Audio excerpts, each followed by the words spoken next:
Ini orang sudah diukur menjadi muslimin, tidak mengerti dan tidak tahu bahwa ibadah itu tidak dibatasi antara manusia dengan Allah saja. Tapi manusia dengan manusia ini akan terhitung pahala yang besar di sisi Allah Subhanahu wa taala. Begitulah di dalam kehidupan kita. Di dalam kita hidup di dunia ini butuh tetangga, butuh orang lain. Di dalam bersosial kita butuh kepada para tetangga-tetangga kita. Disinilah Rasul Shallallahu Alaihi Wasallam ingin mengajarkan kepada kita bagaimana memperlakukan tetangga tersebut, diatur di dalam Islam. Makanya Allah Subhanahu Wa Taala berfirman di dalam surah An-Nisa ayat yang ke-36, kata Allah Subhanahu Wa Taala, wa'budullaha wa la tusyriku bihi syai'a wa bil walidaini ihsana. Sembahlah Allah Subhanahu Wa Taala dan jangan sekutukan Allah dengan sesuatu apapun. Ingat, tidak sampai di situ ayat tersebut. Karena banyak orang mengira kalau kita sudah sholat 5 waktu, mentauhidkan Allah, tidak mensekutukan Allah, maka ini orang baik. Jangan hentikan ayat itu sampai di situ. Lanjutkan lagi, kata Allah Subhanahu wa taala, "Wa bil walidaini ihsana." Kepada kedua orang tua kalian berbuat baiklah. Cukup seorang muslim yang baik dikatakan dia berbakti? Tidak. Lanjutkan lagi ayatnya, kata Allah Subhanahu wa taala, "Wa dzil qurba wal yatama wal masakin wal jari dzil qurba wal jaril junubi was sahibi bil janbi." Kata Allah Subhanahu wa taala, setelah kita beribadah kepada Allah, tidak melakukan perbuatan syirik, kemudian kita berbakti kepada kedua orang tua, berbuat baik kepada anak yatim, kepada orang miskin, wal jaril dzil qurba, berbuat baik kepada tetangga terdekat, tetangga-tetangga kita, berbuat baik kepada mereka. Ini bagian daripada ibadah seorang muslim. Wal jaril junub, dan tetangga jauh, maksudnya tidak ada hubungan kerabat, juga ditekankan oleh Allah Subhanahu wa taala untuk berbuat baik kepada mereka. Disinilah letak pentingnya kita sebagai seorang muslim memperhatikan tetangga kita. Tidak boleh dizalimi, tidak boleh disakiti, tidak boleh diganggu. Karena termasuk dosa besar, termasuk, sekali lagi kami ulangi, termasuk dosa besar seorang muslim, seorang muslimah mengganggu kenyamanan tetangganya. Walaupun mereka adalah orang kafir sekalipun, kita tidak akan terlepas dari bertetangga dengan non-muslim. Tidak akan terlepas. Dan disinilah Islam mengatur bagaimana kita bertetangga. Ya, dalam hadis Nabi SAW.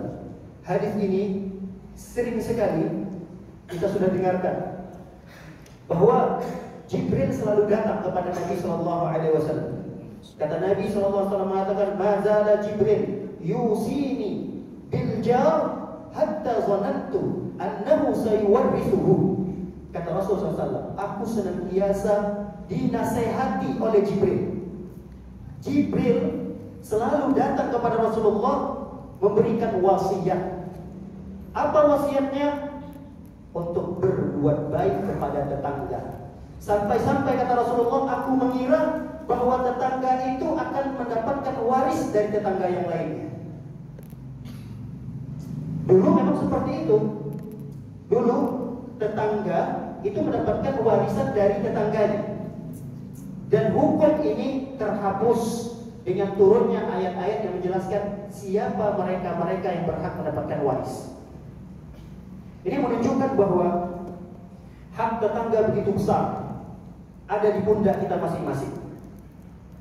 Maka tatkala ada seorang muslim yang melalaikan hak tersebut, yang menjadi kewajiban dia, hati-hati.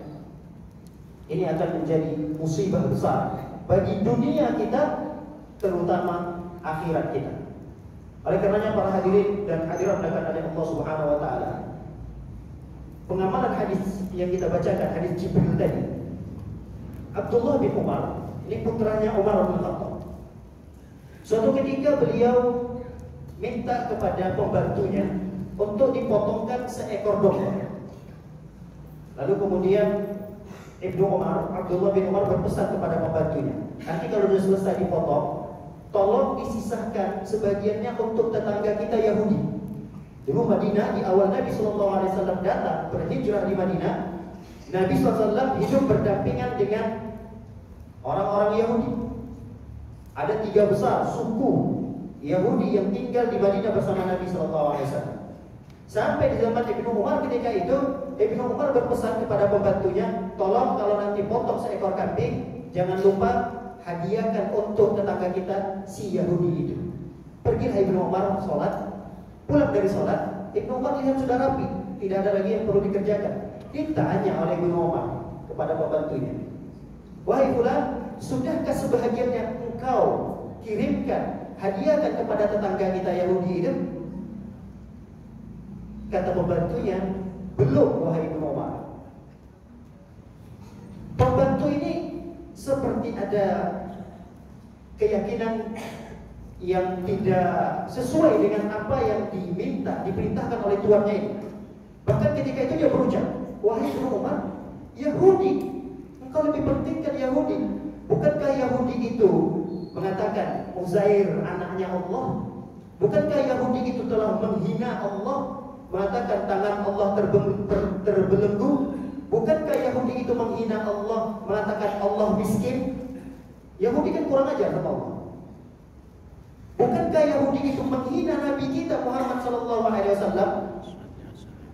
Kenapa kok kita berbuat baik kepada Yahudi itu? Lalu kemudian Ibnu Umar membaca hadis ini. Mazala Jibril yusini bil jar hatta dhanantu annahu sayuwarrithuhu. Kata Ibnu Umar, pengamalan terhadap hadis ini, bahwa Nabi dulu sering didatangi oleh malaikat Jibril, dan Jibril berwasiat agar selalu berbuat baik kepada tetangga. Berbuat baik kepada tetangga. Para hadirin dan hadirat oleh Allah Subhanahu wa taala. Banyak hadis-hadis yang lain yang menjelaskan tentang keutamaan berbuat baik kepada tetangga. Di antaranya menunjukkan keimanan seorang itu sempurna adalah tatkala dia berbuat baik kepada tetangganya.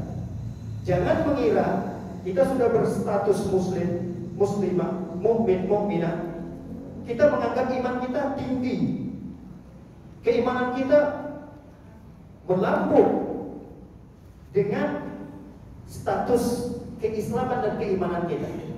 Tapi kita menyampingkan perbuatan baik kepada tetangga. Ketika berbuat baik kepada tetangga tidak sesuai dengan semestinya, maka ada kecacatan terhadap iman kita.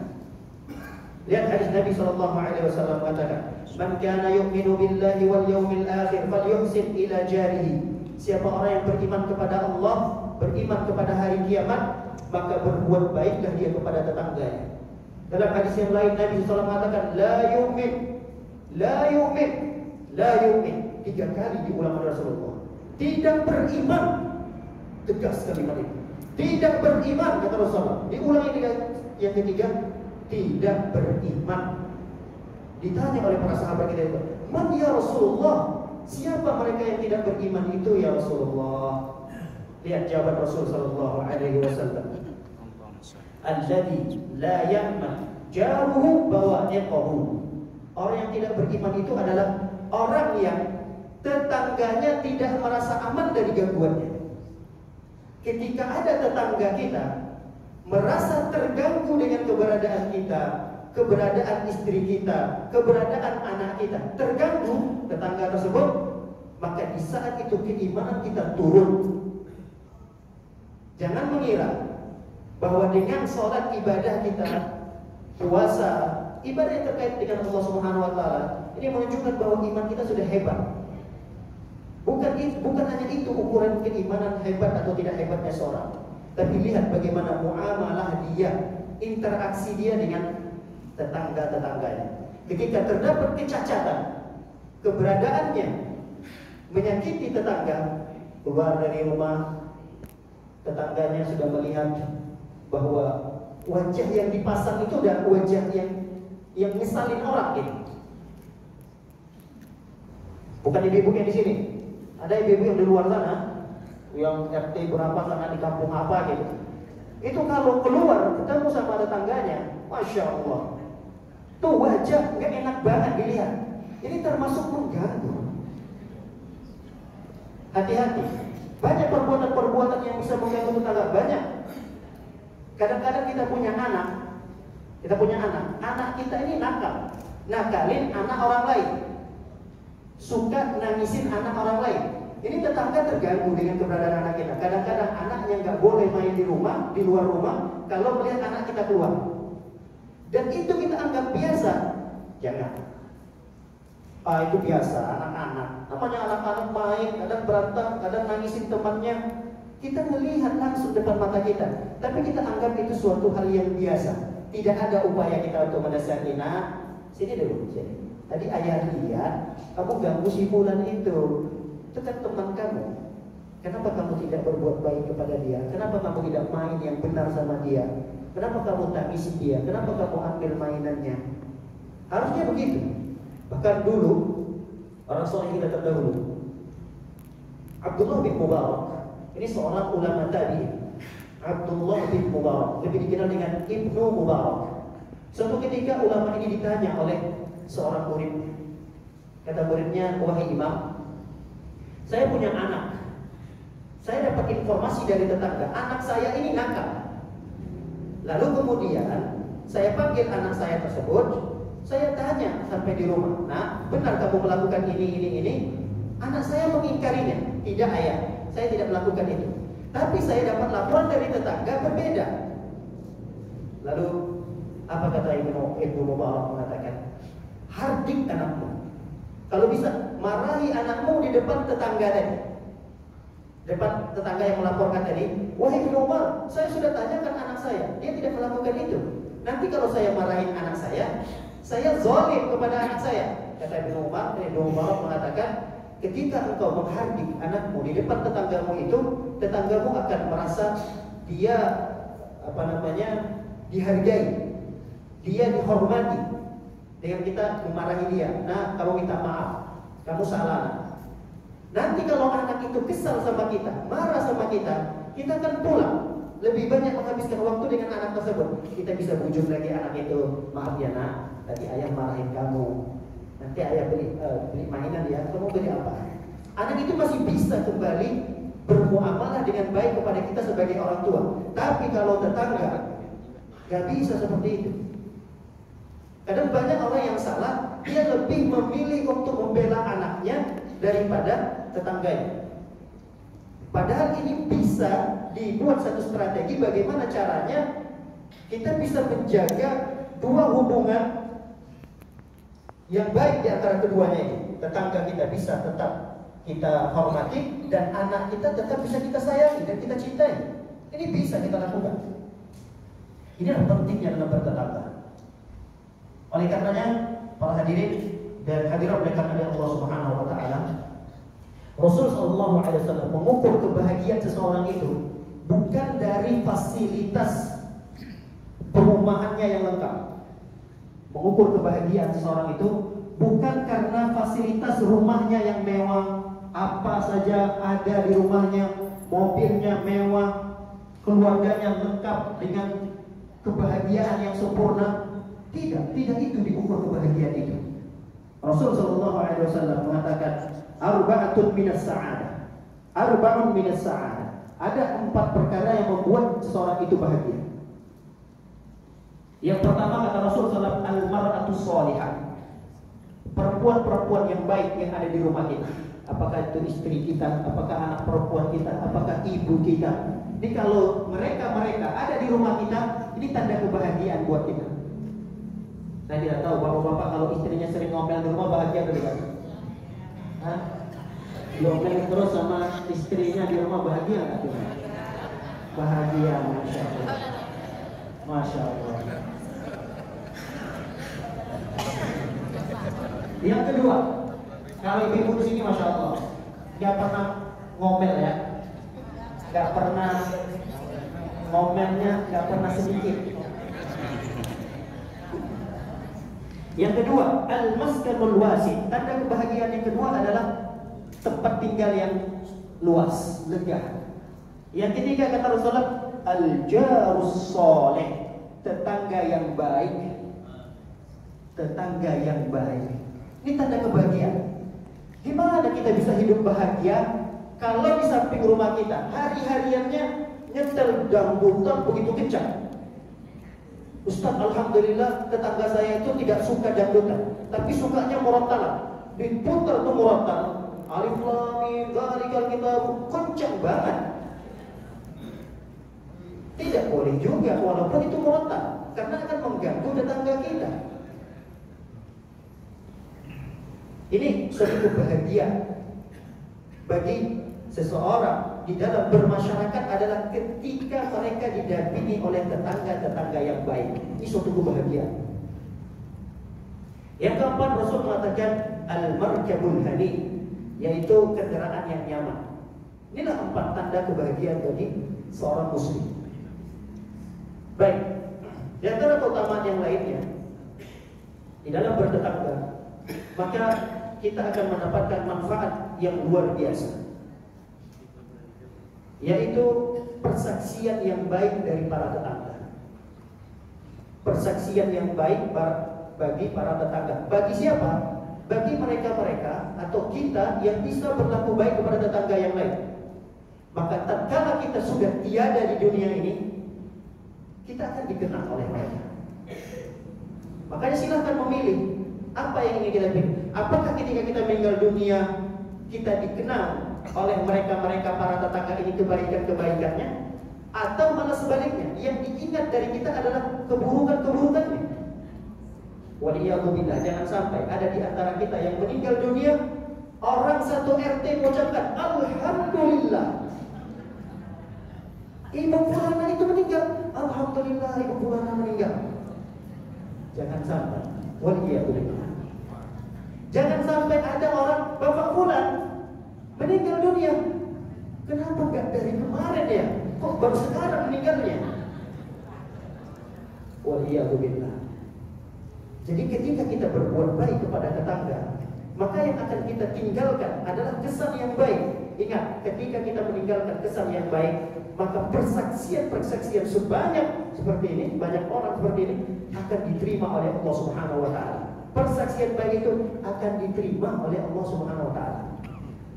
Perhatikan hadis Nabi sallallahu alaihi wasallam dalam hadis yang diriwayatkan oleh Abu Hurairah radhiyallahu taala anhu. Nabi sallallahu alaihi wasallam meriwayatkan ini dari Allah Subhanahu wa taala. Jadi ada sedikit campuran antara hadis dengan hadis qudsi di sini.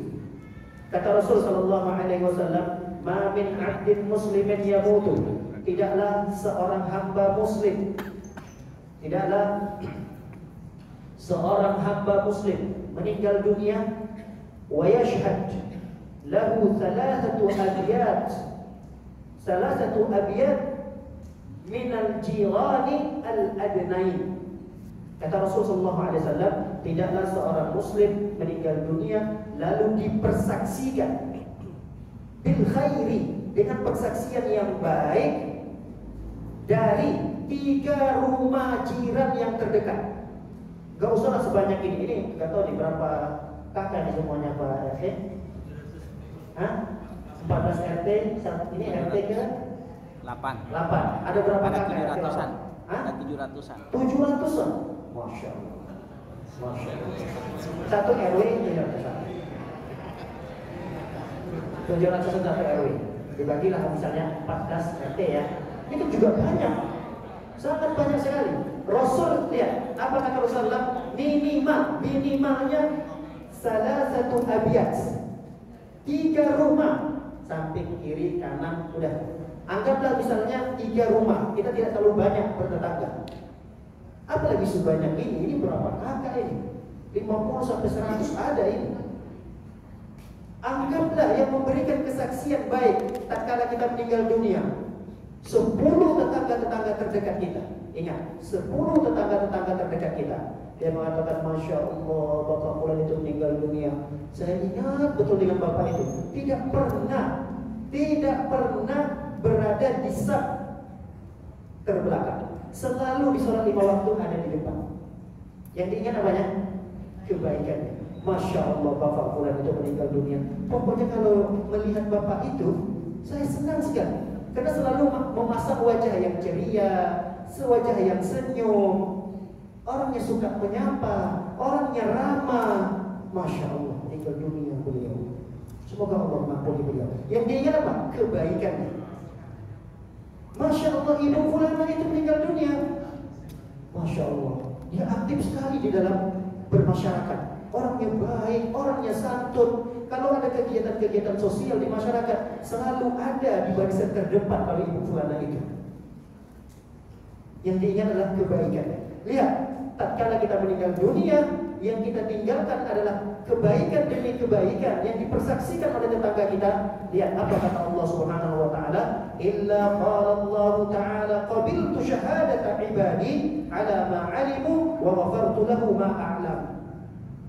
Kata Allah Subhanahu wa taala, aku terima persaksian-persaksian mereka-mereka itu. Bukan orang yang baik, orang yang soleh, selalu sholat 5 waktu, berjamaah. Aku terima, kata Allah Subhanahu wa taala. Persaksian itu aku terima. Tidak cukup sampai di situ saja. Kata Allah Subhanahu wa taala, aku ampuni dosa-dosanya yang mereka-mereka ini tidak tahu.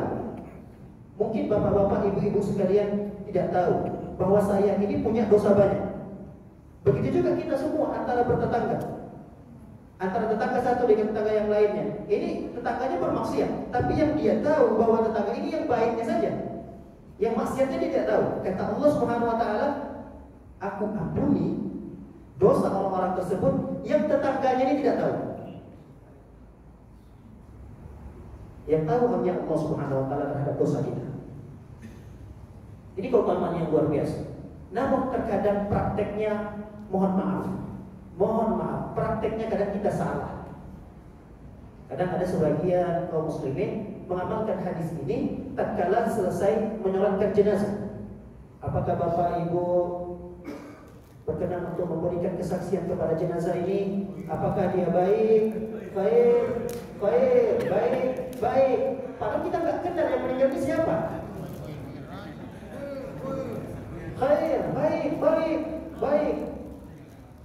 Kita persaksian seperti itu gak bakalan diterima. Yang dimaksud oleh hadis Nabi SAW ini memang tetangga-tetangga dekat. Salah satu abiyat min jirat, dari jiran-jirannya, dari tetangga-tetangganya. Makanya nasihat kami kepada bapak-bapak yang bertetangga, hidup bersosial, ingat, apalagi yang Masya Allah yang rajin datang ke masjid. Ini satu persatu harus dikenali. Oh, bapak fulan tinggalnya di RT ini dan seterusnya. Kita kenali. Dan jangan datang ke masjid hanya selesai sholat pulang begitu saja. Tidak berkenalan dengan tetangga yang lainnya. Karena rugi kita. Kalau kita hanya kesolehannya, yang tahu hanya kita dengan Allah, nanti tidak mendapatkan kesaksian ini. Makanya kalau kita punya tetangga yang baik, yang kita sering melihatnya di masjid, misal begitu, itu dekat kita harus tetangga itu, supaya kalau kita sudah meninggal dunia, dia ingat dengan kita. Baik para hadirin dan hadirat yang ada Allah Subhanahu wa taala. Mungkin akan timbul pertanyaan, mana sih batasan tetangga itu? Kalau pertanyaan itu muncul pada diri kita, mana batasan si fulan itu dianggap tetangga kita? Ini ada khilaf, ada silang pendapat para ulama terkait definisi batasan tetangga itu. Kalau tetangga definisinya adalah al-mulasih, rumah yang berdempetan, yang bergandengan dengan rumah kita, itu jelas tetangga. Yang sampingan sebelahan dengan rumah kita, yang berhadapan atau saling membelakangi, ini jelas definisi tetangga. Cuma yang perlu kita dalami adalah sejauh mana batasan tetangga tersebut. Lihat, di antara para ulama ada yang mengatakan batasan tetangga itu adalah man sami'an nida fahuwa jar. Siapa yang mendengarkan azan, maka itulah tetangga-tetangga kita. Kalau dulu azannya tidak pakai pembesar suara, jadi naik ke tempat yang tinggi, teriak Allahu Akbar, Allahu Akbar. Kira-kira dari tempat azan itu sampai berapa rumah sih kedengaran? Sampai 15 rumah sana. Maka 15 rumah inilah tetangga-tetangga kita. Putar sekelilingnya. 15. Ini tetangga kita semua. Ada yang mengatakan tetangga itu sebatas iqamah saja. Iqamah itu suaranya tidak lebih kencang, tidak lebih besar daripada azan. Tapi kalau 5 rumah inilah tetangga kita. Ada di antara para ulama mengatakan batasan daripada tetangga itu, ini dikuatkan oleh mazhab Syafi'i. Aisyah radhiyallahu taala anha juga menguatkan pendapat ini. Al-Auza'i, Hasan Al-Basri mengatakan bahwa batasan tetangga itu adalah 40 rumah dari kanan rumah kita, 40 rumah dari kiri rumah kita, 40 rumah dari depan dan dari belakang. Berapa di total semua jumlahnya? Berapa kakak? Satu RT.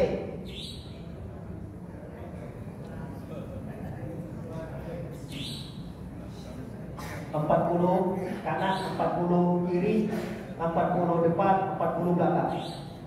80, 160 rumah. 160 rumah. Inilah tetangga-tetangga kita. Kenapa?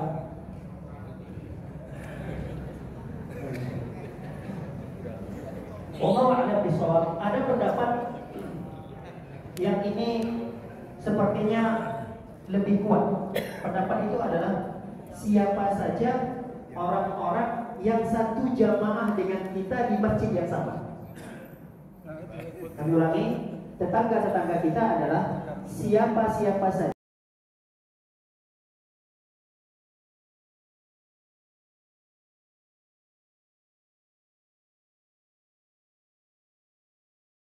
berduka atas sakitnya si Fulan ini. Beliau ini Masya Allah orangnya rajin sekali datang ke masjid, tapi kehilangan beliau. Sudah seminggu kami tidak melihat beliau. Ternyata beliau sakit. Semoga Allah SWT berikan kesembuhan kepada beliau ini dan seterusnya. Ini kewajiban kita sebagai tetangga. Baik, para hadirin dan hadirat yang oleh Allah Subhanahu wa taala. Kemudian kita akan masuk pada pembahasan hak-hak yang perlu kita tunaikan. Yang pertama adalah hak tetangga itu mencari tahu keadaan mereka. Nah, ini tadi perlunya kita saling mengenal. Apalagi yang kita sering sholat subuh di masjid yang sama. Ini kita satu dengan yang lainnya saling mengenal. Bapak Fulan itu kemana ya? Bapak Fulan itu kemana? Kelihatannya sudah 3 hari tidak terlihat. Ini keadaan-keadaan seperti ini harus cari tahu. Jangan sampai kita di dalam bertetangga cuek. Cuek di sini tidak peduli apapun yang terjadi pada tetangga kita.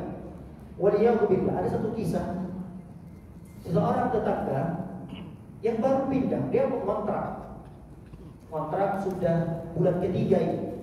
Karena dia ditinggal mati oleh suaminya, di mertuanya dia dimusuhi. Akhirnya dia sama anaknya, anak perempuan umur 4 tahun kalau tidak salah, sama ibunya janda kontrak di salah satu, saya sudah sebutkan lah, di salah satu lingkungan lah. Datang ini udah bulan ketiga, karena hidup susah dan dia model orang yang tidak mau meminta-minta, apa yang ada dimakan. Kalau tidak ada, dia berusaha. Kalau sudah berusaha tidak juga ada, dia tidak tidak menghinakan dirinya kepada orang lain. Sampai satu ketika anaknya ini menangis, umur 4 tahun. Menangisnya karena kelaparan, karena habis sudah bekalnya, yang mungkin cuma sekedar untuk 3 bulan. Untuk bayar kontrak juga bulan keempat sudah habis. Untuk makan juga sudah habis. Anaknya dari rumah teriak-teriak menangis-nangis, didengar oleh tetangganya. Ini anak dari tadi kok nangis terus, ibunya kemana? Ini udah 1 jam lebih. Ada beberapa tetangga datang menemui anak itu, nanya pada anaknya, "Nah, kenapa nangis?" "Saya kelaparan, saya belum makan." "Sudah berapa hari belum makan?" "Sudah 3 hari belum makan." Anak ini sudah 3 hari belum makan. "Ibu kemana?" "Ibu saya tidur, sampai sekarang tidak bangun-bangun." Subhanallah. Dilihat sama tetangganya ibunya juga ikut wafat, meninggal dunia. Oleh karenanya jangan sampai kejadian ini terjadi di lingkungan kita. Walaupun dia orang baru, apa bedanya orang baru dengan orang lama? Tidak ada bedanya. Tidak ada bedanya. Dia tetangga kita. Ada hak dia yang menjadikan wajib untuk kita tunaikan. Dia punya hak. Rasul sallallahu alaihi wasallam menegaskan perkara ini. Apa kata Nabi sallallahu alaihi wasallam? Laisal mu'min billadhi yashba' wa jaruhu ja'i ila janbihi. Tidak dikatakan seorang itu mukmin kalau dia tidur dalam kondisi kenyang, tetangganya kelaparan. Tidak dikatakan seorang itu mukmin. Tidak dikatakan seorang itu mukminah jika dia mendapati dirinya kenyang, tidur pulas, tetangganya kelaparan.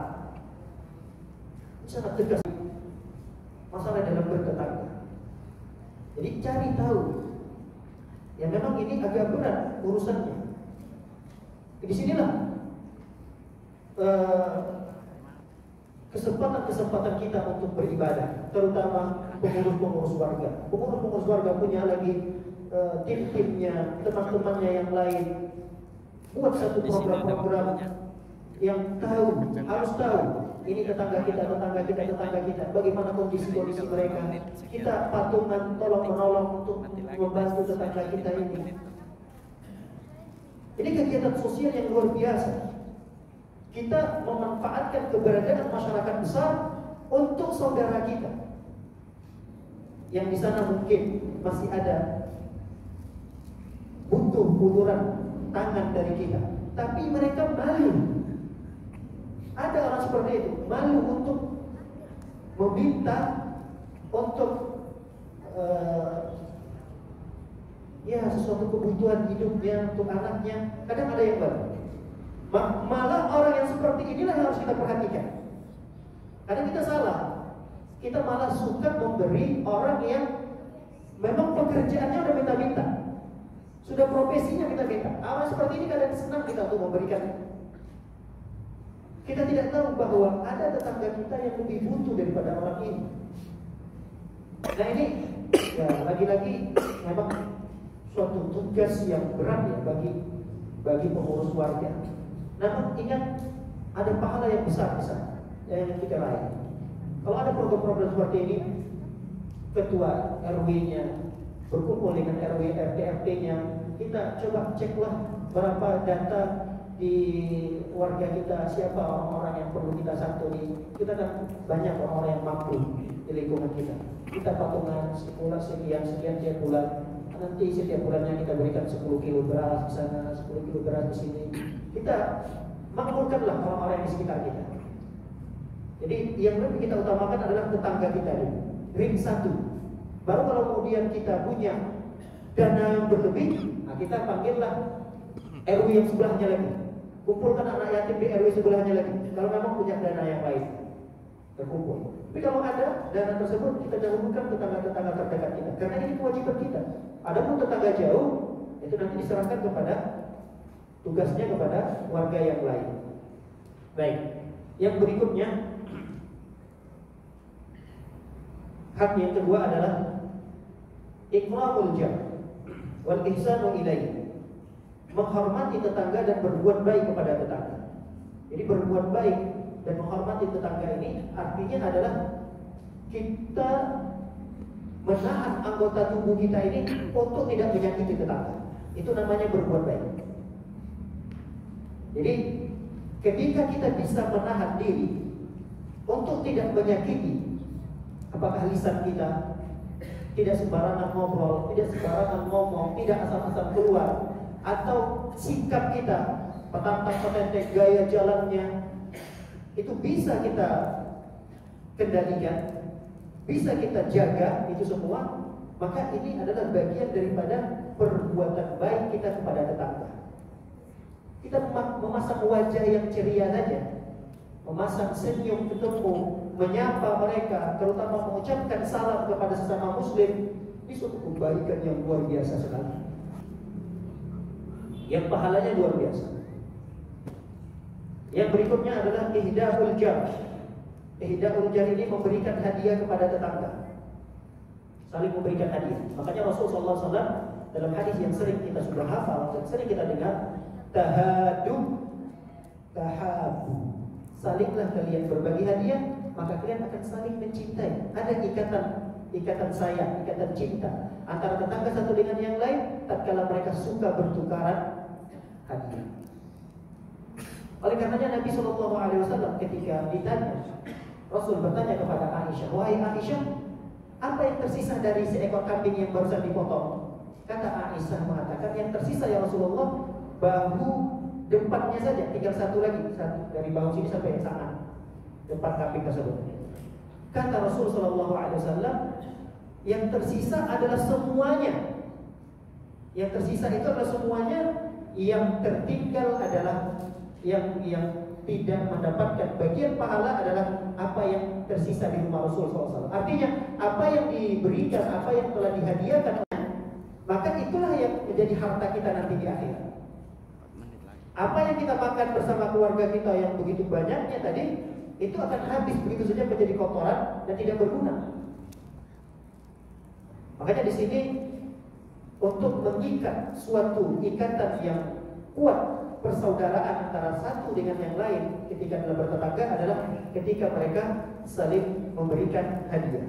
Dan ingat, ketika ada tetangga kita yang mungkin ekonominya tidak sebaik kita, dia mencoba untuk memberikan hadiah kepada kita, jangan sekali-kali terlontar dari lisan kita penyepelehan terhadap hadiah itu. Tidak boleh. Sekali lagi kami ulang, kalau ada tetangga yang tetangga kita ini dalam segi ekonomi memang jauh di bawah kita, tapi dia ingin mengamalkan hadis ini, dia ingin berbagi dengan kita. Ketika yang dia berikan kepada kita adalah perkara yang remeh-temeh, yang dalam hadis itu disebutkan oleh Rasulullah, kuku kambing digulai sama dia, lalu kuku kambing itu diberikan kepada tetangganya. La tahqiranna, kata Rasulullah SAW, tidak boleh diremehkan, terima itu. Lihat hadis Nabi SAW mengatakan, ya nisa'il muslimat, ya nisa'il muslimat, la tahqiranna jaratun li jaratiha walau firsana syatin. Wahai perempuan-perempuan muslimah, kata Nabi SAW, jika ada tetangga kalian yang memberikan firsan al-syah itu adalah kaki kambing yang ujung-ujungnya doang. Kalau kaki kambing sampai lututnya masih bisa disobah. Ini yang digulainya itu adalah kuku-kukunya ini, jari-jari yang kecil ini, itu digulai. Lalu kemudian dia berbagi kepada tetangganya. Mungkin kalau kita yang menerima, apa-apaan ini? Penghinaan terhadap saya ini, kita lemparkan. Mungkin begitu, mungkin. Tapi bukan ibu-ibu di sini. Ibu-ibu yang di sana mungkin melakukan itu. Mungkin.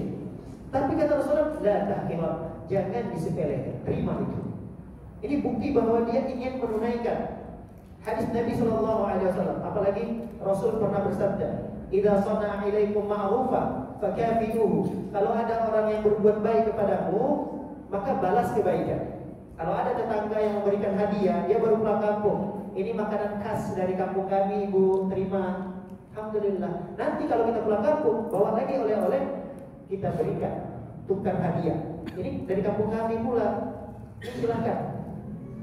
Ada seperti balas-balasan, tukar hadiah. Jadi sunnah. Jangan kita hanya sekedar bisanya menerima, tapi kita tidak pernah memberikan kepada orang lain. Disesuaikan dengan kemampuan kita. Disesuaikan dengan kemampuan kita. Baik, yang berikutnya, yang keempat, hak yang berikutnya adalah tajannub irtikabil akhlaq ma'al jar. Hindari perbuatan-perbuatan yang salah kita lakukan kepada tetangga-tetangga. Jangan sampai kita berbuat salah kepada tetangga-tetangga. Ini harus dihindari. Kita harus betul-betul menjaga sikap, memilih kata-kata di saat kita bicara. Ini kewajiban kita. Ini hak tetangga kita. Rasul SAW pernah